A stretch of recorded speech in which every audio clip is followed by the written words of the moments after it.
주소서. 내가 눈보다 시리이다. 내게 즐겁고 기쁜 소리를 들려 주시사 주께서 꺾으신 뼈들로 즐거워하게 하소서. 주의 얼굴을 내 죄에서 돌이키시고 내 모든 죄악을 지워 주소서. 하나님이여, 내 속에 정한 마음을 창조하시고 내 안에 정직한 영을 새롭게 하소서. 아멘.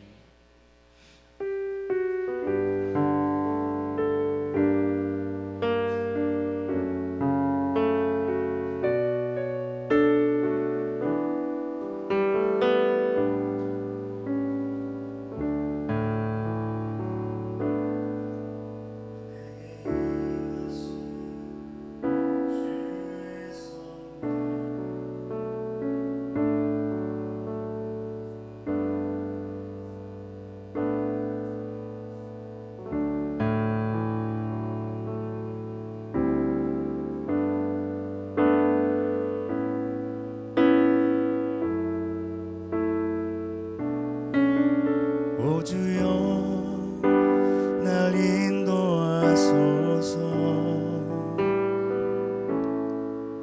주를 예배함이 나의 힘되고 주와 동행함이 내 기쁨 되니 오직 주님만 살리라. 오직 주만 위해 내가 살리라. 내 삶으로 주를 예배합니다. 온 마음으로 주만 경배합니다. 이제 내가 사는 것 아니니 삶으로 주를 예배하게 하소서. 나의 삶이 예배가 되고 예배가 곧 내 삶이 되는 우리 주님이 원하시는 예배가 내 안에 이루어지게 하소서.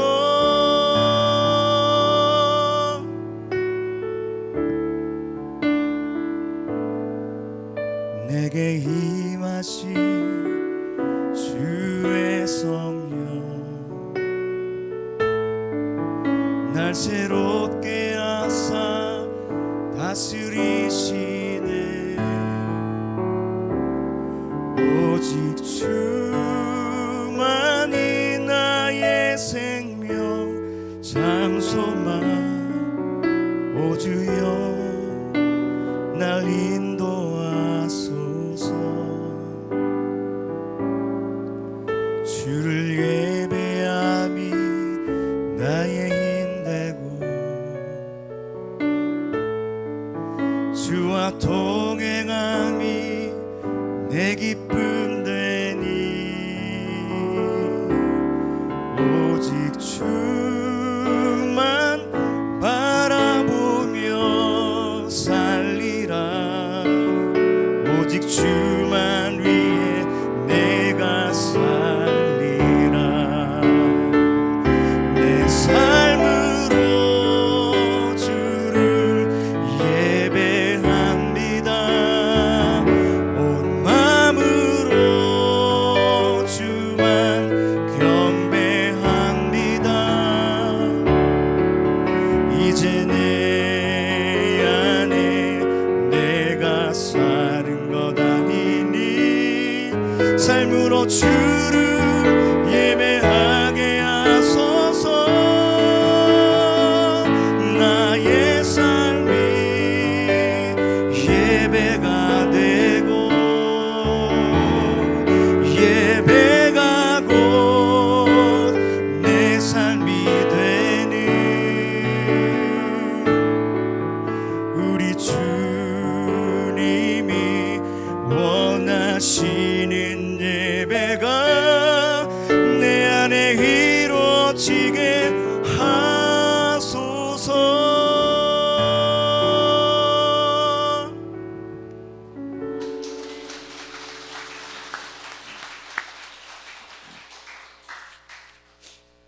할렐루야. 감사합니다. 할렐루야.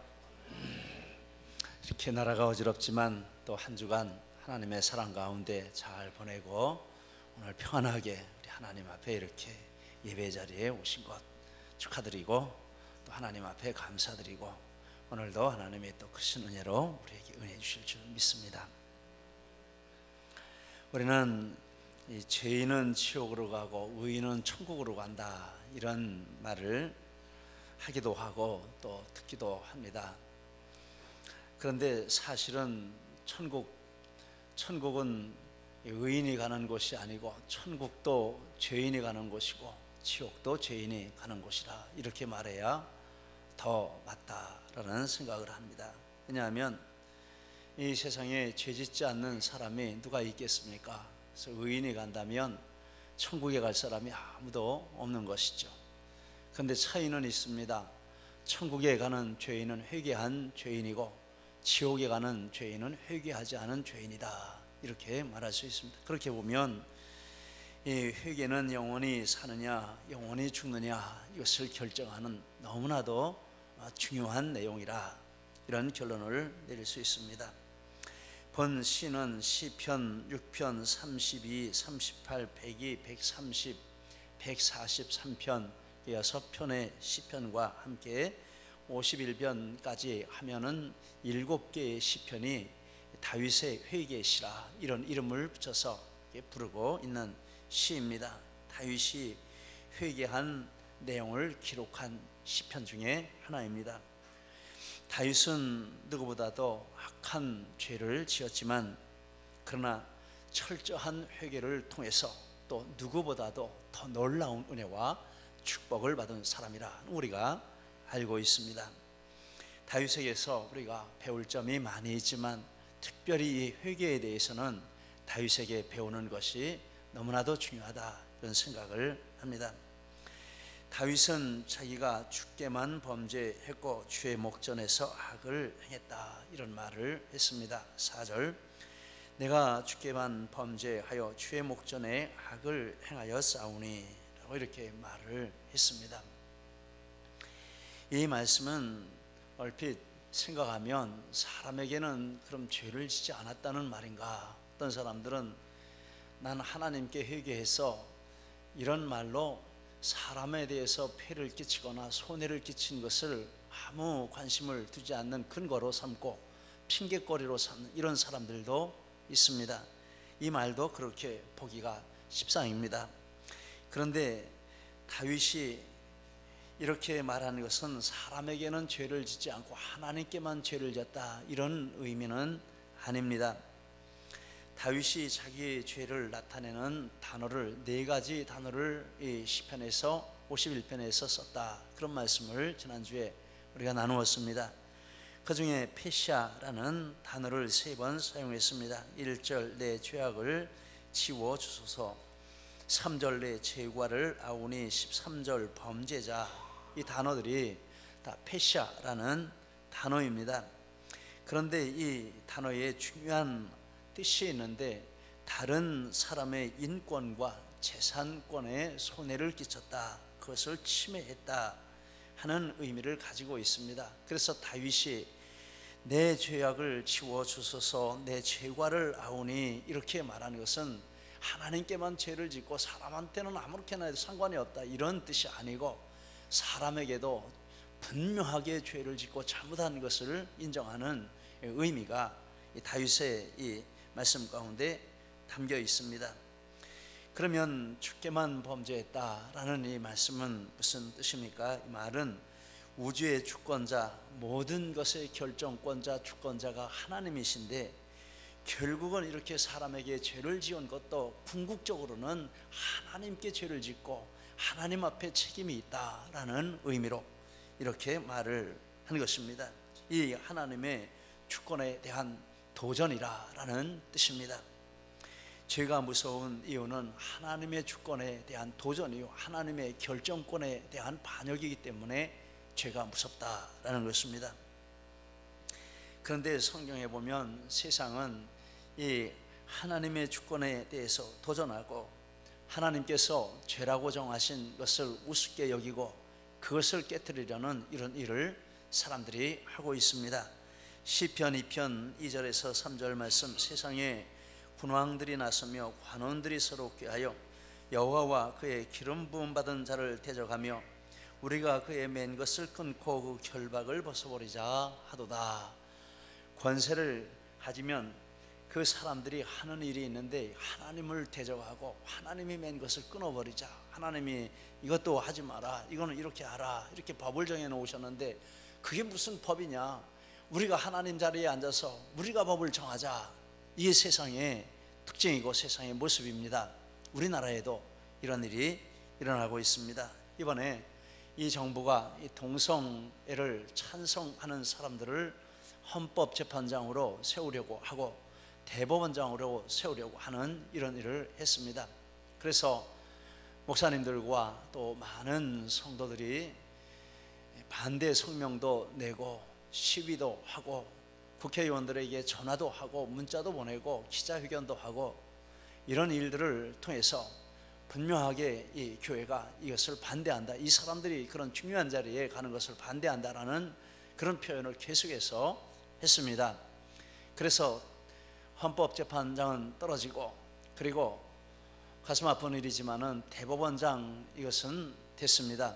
그런데 두 당이 이게 물밑으로 야합을 해서 주고받고 야합을 해서 정식대로 하면은 안 되는 일인데 이런 불법 편법을 써서 이 사람이 대법원장이 되었습니다. 가슴 아픈 일입니다. 그러나 조금의 성과가 있는데 여당에서도 그렇게 하고 대법원장 자신도 사람이 동성애를 찬성하는 쪽으로 많이 공부한 사람입니다. 그리고 또 동성애 찬성 세미나를 2번이나 이렇게 자기가 주도해서 판사로 있을 때 진행한 사람입니다. 그런데 청문회에서 나는 그런 거 잘 모르겠다, 동성애에 대해서 잘 모르겠다, 많은 사람들이 원하지 않으면 나는 그거 추진하지 않겠다, 이런 공식적으로 말을 했고, 여당에서도 동성애 이런 거 법제화하려는 일을 하지 않겠다, 이렇게 한 발 물러섰습니다. 그것은 참 다양한 일이라 이렇게 생각을 합니다. 우리는 계속해서 이 나라가 하나님 앞에 하나님이 맨 것을 끊어버리고 결박을 풀어버리고 이렇게 자유분방하게 방탕한 길로 가지 않도록 우리가 기도하고, 우리는 정치하는 것은 아니고 성경이 아니라는 것을 분명하게 표현하는 그런 것은 열심히 해야 하고 또 반드시 해야 하는 일인 줄 믿습니다. 이렇게 함으로 우리의 나라를 바르게 가는 책임을 교회가 감당해야 할 줄 믿습니다. 하나님은 이런 자들을 비웃으시고 부수신다라고 말씀했습니다. 시편 2절, 2편 4절, 9절, 하늘에 계신 이가 웃으시며 주께서 그들을 비웃으시리로다. 철장으로 그들을 깨뜨리시며 질그릇같이 부수리라 하시도다.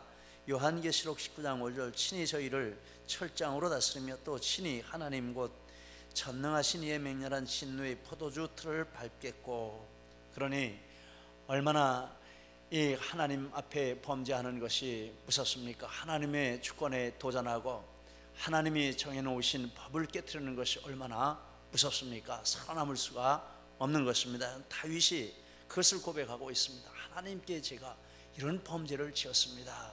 이것이 회개의 중요한 한 특징입니다. 두 번째, 다윗은 자기의 죄를 알고 자기의 죄가 항상 자기 앞에 있고, 어머님이 북중에서 잉태할 때 죄 중에 잉태했고 자기가 죄 중에 출생했다, 이런 고백을 했습니다. 3절 말씀, 물은 나는 내 죄과를 아오니 내 죄가 항상 내 앞에 있나이다. 5절, 내가 죄악 중에서 출생하였으며 어머니가 죄 중에서 나를 잉태하였나이다 라고 말했습니다.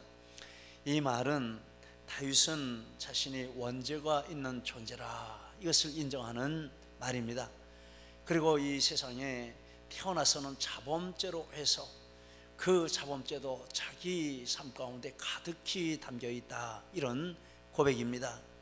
사람은 나면서부터, 이미 잉태하면서부터 그 속에 죄가 오염이 되어 있는 그런 상태로 잉태가 되고, 그리고 출생합니다. 그걸 원죄라 이렇게 부릅니다. 우리는 원죄가 있습니다. 에덴 동산에서 시작이 되었습니다. 그리고 원죄가 있고 죄의 성향이 있으니까 기회만 주어지면 죄를 짓게 됩니다. 이걸 자범죄라 이렇게 말합니다. 다윗이 죄를 지은 그것은 자범죄, 그러나 그 뿌리는 원죄인데, 그것을 다윗이 깨닫고 죄를 짓고 나서 그것을 깨닫고 이렇게 말을 하고 있습니다. 원죄로 보거나 자범죄로 보거나 자기는 전적으로 부패한 존재이고 완전히 타락한 존재라, 이것을 지금 인정하고 있습니다. 자기가 그런 존재라는 것을 인정하는 이것이 참된 회개의 중요한 또 한 부분입니다. 바울 사도는 인간의 전적 타락에 대해서 이렇게 로마서에서 말했습니다. 3장 10절 이하에 기록된 바, 의인은 없나니 하나도 없으며 깨닫는 자도 없고 하나님을 찾는 자도 없고 다 치우쳐 함께 무익하게 되고 선을 행하는 자는 없나니 하나도 없도다. 그들의 목구멍은 열린 무덤이요 그 혀로는 속임을 일삼으며 그 입술에는 독사의 독이 있고 그 입에는 저주와 악독이 가득하고 그 발은 피 흘리는 데 빠른지라. 그들의 눈앞에 하나님을 두려워함이 없느니라 함과 같으니라, 이런 말을 했습니다. 그런데 이 말씀은 바울 사도가 그냥 자기 생각에서 한 말이 아닙니다. 한 구절 한 구절이 다 이 구약 성경에서 인용해 온 말입니다. 구약 성경에서 인용해 왔는데 한 구절만 빼고 다 시편에서 인용을 했습니다. 시편 6곳에서 인용을 했습니다. 근데 시편 6편에서 인용을 했는데 그 시편들이 다 누구의 시편이냐면 다윗의 시편입니다. 6곳에 인용한 것이 다 다윗의 시편이에요. 그러니까 로마서에 바울이 한 이 인간에 대한 이런 정의는 바울 사도가 이미 1000년 전에 말한 그 말을 그냥 반복한 것이죠. 다시 반복해서 말하는 것에 지나지 않습니다. 그러니까 로마서의 이 말은 다른 사람의 인간관이 아니라 바로 다윗 자신의 인간관입니다. 그리고 다윗이 사람들에 대해서 그런 존재라고 말할 때 그냥 다른 사람을 관찰해서 그런 말이 나올 수가 없습니다. 자기가 철저하게 자기의 죄를 회개하면서 자기 안을 들여다보면서 이렇게 자신이 원죄로 완전히 타락해 있고 자범죄로 더 타락해 있고, 그래서 완전히 타락한 존재이기 때문에 소망이 아무것도 없다라는 것을 철저하게 깨닫고 인식하고, 그리고 이 말을 한 것이라 하는 것입니다. 자신이 이렇게 두 구절 3절 5절을 통해서 이렇게 자신에 대해서 고백을 했고, 그리고 다른 여러 시편들에서도 그 말하는 것은 타인보다도 먼저 자신에 대해서 깨닫고 적용하고 찾아낸 그런 요소들을 말하는 것이죠. 우리도 그런 존재인 줄 믿습니다. 우리는 원죄로 인해서도 완전히 타락한 존재이요 그 위에 자범죄를 인해서 더 타락하고 죄의 무거운 짐을 진 자요 의로운 것이 하나도 없는 자인 줄 고백합니다. 그리고 다윗은 주의 말씀은 의로우시다 하고 주의 심판을 순전하시다 하겠다, 이렇게 말했습니다. 4절 말씀, 주께서 말씀하실 때에 의로우시다 하고 주께서 심판하실 때에 순전하시다 하리이다. 이 말씀에서 의롭다라는 말은 잘 아시는 대로 바르다, 공정하다 이런 뜻이 있습니다. 순전하다라는 말은 순결하다, 깨끗하다 이런 1차적인 의미가 있고, 2차적인 의미로 정당하다, 옳다 이런 뜻이 있습니다. 의롭다, 순전하다라는 것은 그러니까 바르고 공정하고 정당하고 옳다 이런 의미가 되겠습니다. 다윗이 하나님이 자기 죄에 대해서 말을 하는 것을 듣습니다. 너 이런 죄를 지었지? 예, 하나님 옳습니다, 이렇게 말하겠다는 뜻입니다. 너에게 내가 이런 심판을 내리겠다, 그 심판에 대해서도 하나님 심판 내리시는 것이 옳습니다, 제가 받아마땅합니다, 그렇게 말하겠다라는 뜻입니다. 하나님 말씀 책에 대해서 말씀하시는 것이 옳고 하나님 책에 대해서 심판을 내리시는 것이 옳습니다. 그렇게 말하겠다라는 뜻입니다. 회개한 사람은 그렇게 말하는 사람입니다. 자기의 죄에 대한 하나님의 심판을 바르고 정당한 것으로 인정하고 수용한다라는 뜻입니다. 다윗의 범죄에 대한 하나님의 형벌은 무섭고 참혹한 것이었습니다. 사무엘하 12장 10절 이하에 보면 칼이 네 집에서 영원토록 떠나지 아니하리라. 내가 너와 내 집에 재앙을 일으키고 내 눈앞에서 내 아내를 빼앗아 내 이웃에게 줄 것이며 너는 은밀히 행했지만 나는 백주의 그 일을 행하겠다. 이런 말씀을 하셨습니다. 다윗이 사무엘하 11장에서 범죄하고 사무엘하 12장에서 나단이 찾아와서 이렇게 하나님의 저주를, 죄를 깨닫게 하고 하나님의 저주를 이렇게 말해주는 내용을 받았습니다. 그리고 12장 후반부에서부터 하나님이 심판하신 정죄의 이 심판의 내용이, 언도의 내용이 다윗의 삶 가운데 이루어지기 시작합니다. 12장 후반부에 보면 다윗이 밧세바와 사이에 죄악으로 낳은 그 아이가 앓습니다.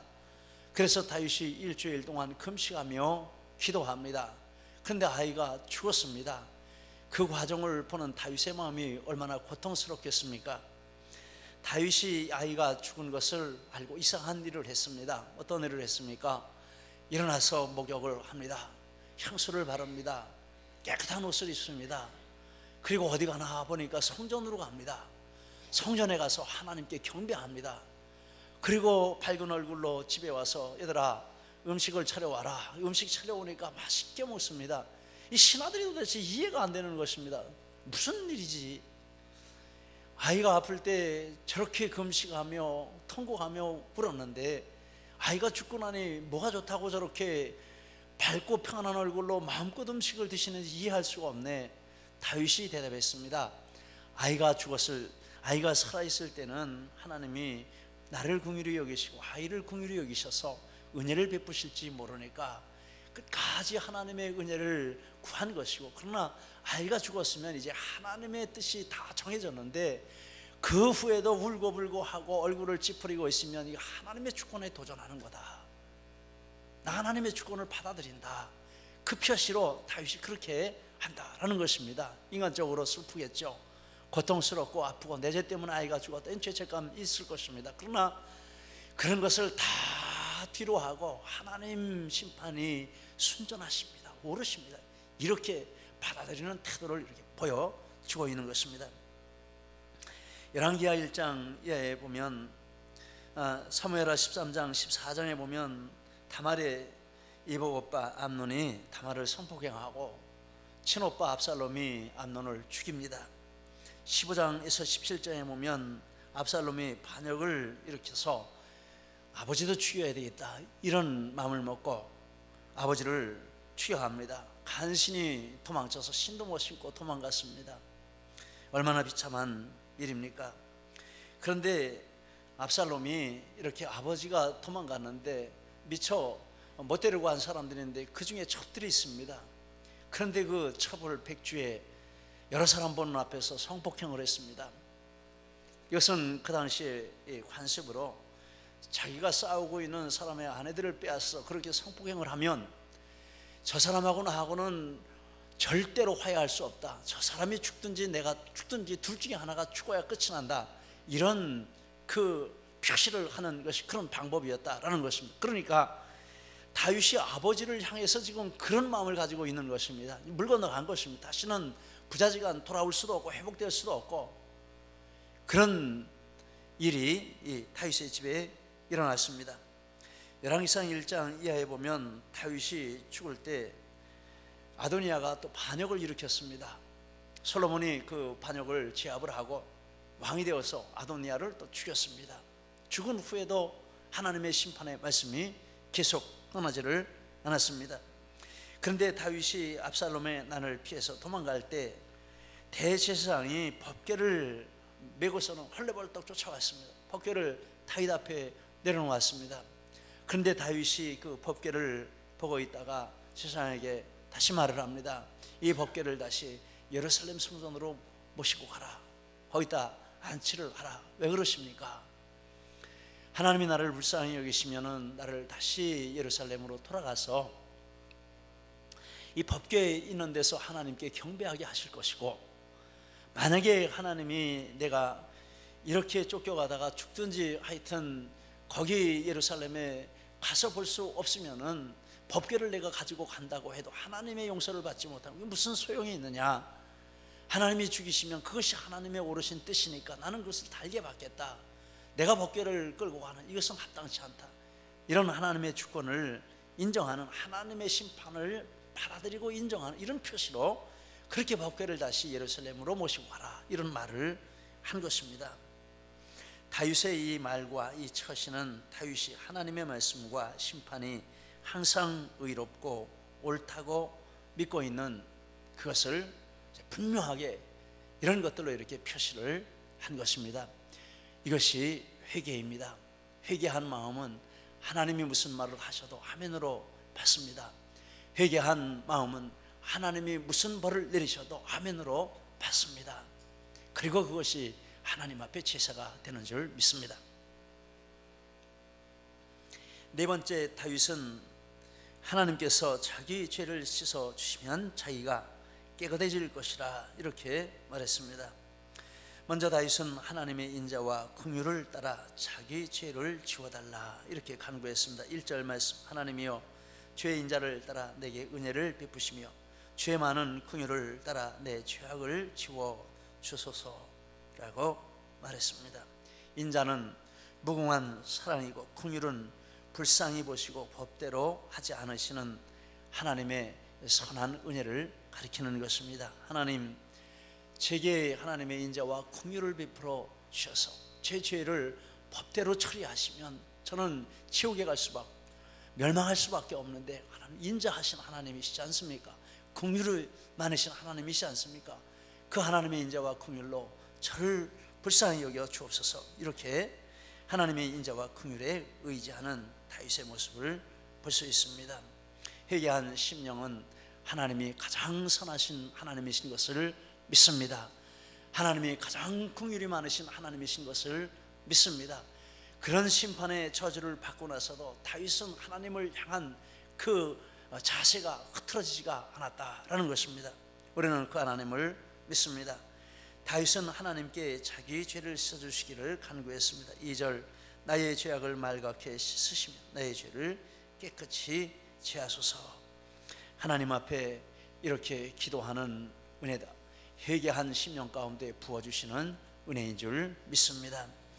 기도는 어떤 기도든지 하나님의 은혜입니다. 그런데 죄를 짓고 그 죄가 너무 애통스럽고 너무 고통스럽고 하나님 앞에 이 죄 때문에 너무 두려워서 그 죄를 붙들고 하나님 내 죄를 씻어 주옵소서, 하나님 제 죄를 용서해 주옵소서, 이렇게 하나님 앞에 기도할 수 있다면 이것은 하나님 앞에 정말 큰 은혜를 받은 것인 줄 믿습니다. 여러분, 회개는 아무나 하는 것이 아니요, 회개의 기도는 아무나 하는 것이 아니요, 큰 은혜 받은 사람, 성령 받은 사람이, 그 사람만이 회개의 기도를 다윗과 같이 하게 되는 줄 믿습니다.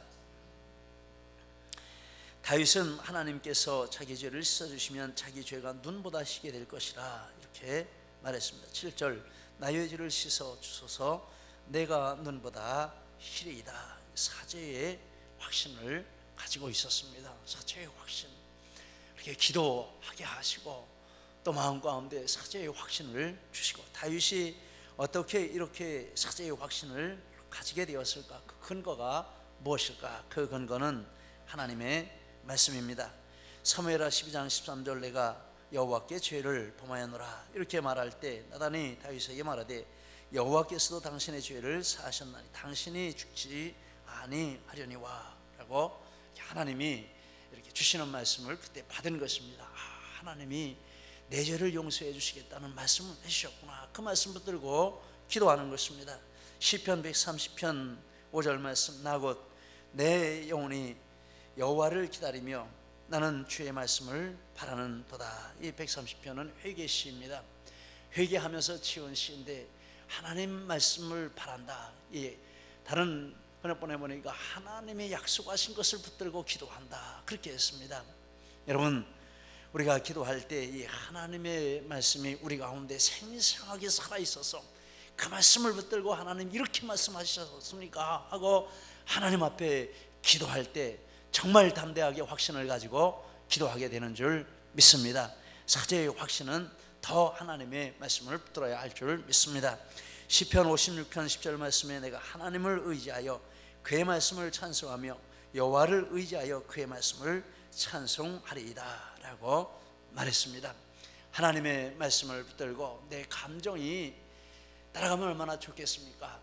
그리고 전폭적으로 믿어지면 얼마나 좋겠습니까? 그러나 처음에 기도할 때 그런 거 없을 수 있습니다. 의지적으로 하나님 말씀 붙들고 하나님 아무리 죄를 지어서도 하나님이 용서해 주신다고 말씀하시고 눈부다시게 해주신다고 말씀하시고 깨끗이 지워주신다고 말씀하시고 동과 서가 먼 것처럼 멀게 해주시겠다고 말씀하시고 이렇게 하셨으니 이 말씀 믿습니다.